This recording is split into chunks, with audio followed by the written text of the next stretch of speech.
Hey folks, Grant from Gunspot here for thearmorylife.com. In today's video, we're going to be talking about 4 things you need to do to shoot good from the prone.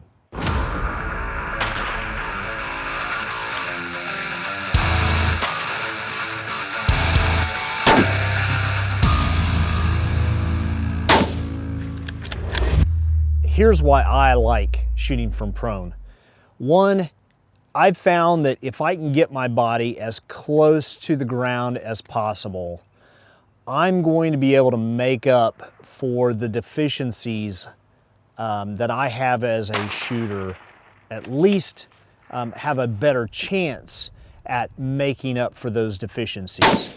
The further off the ground I get, the more my body is swayed by the wind, the more just natural wobble I have, the more, as I support the gun and increase that muscle tension, the more error I induce into the rifle. So my preference is not even to shoot from a bench. I know a lot of people love shooting from a bench, and without a doubt, I have a neck injury that it is more comfortable to shoot from a bench. However, I shoot better from the prone position. It allows me that uber stable position that allows me to relax the most muscles and achieve good consistency in my shooting platform. The number one thing that I look to make sure I am doing when I'm shooting from prone is I've got to start out aligned naturally to the target.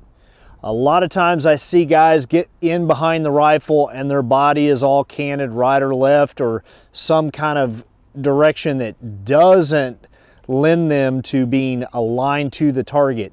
And you can get away with that at 100, 200, 300 yards, but as that distance increases, your natural body alignment really has adverse effects if it's not spot on. So what I generally do is I will orient my rifle to the target that I'm going to shoot to start, and then I bring my body right behind the rifle and then fall into it. That way I know I'm starting from a fairly close to natural body alignment to the target.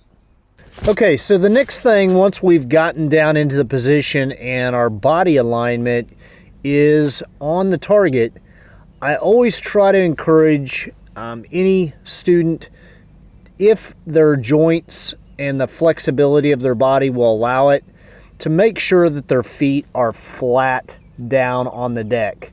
What I see generally, just from a natural comfort standpoint, is shooters that have their toes on the deck and their heels are kind of wobbling around, catching wind, putting extra movement into the shooter's position. So generally I tell folks, if your body will cooperate, you want your feet flat on the deck, because it not only helps you maintain stability, but it also is part of your recoil mitigation. And of course, when you want to spot your own shots, absorbing, dealing with, recovering from recoil efficiently really is important.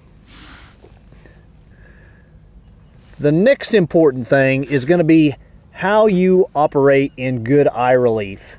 Of course, as much as I love the 20/20 waypoint, this particular model, without having the adjustable cheek piece, really lends itself to the lowest setup of rings that you can accommodate with the size of objective of the scope.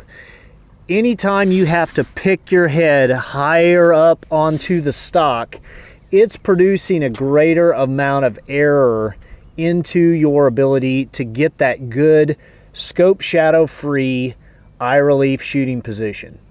So last thing that we're going to cover, which by all means there's more to it than just these 4 things, but the next really important thing is going to be your shooting hand grip.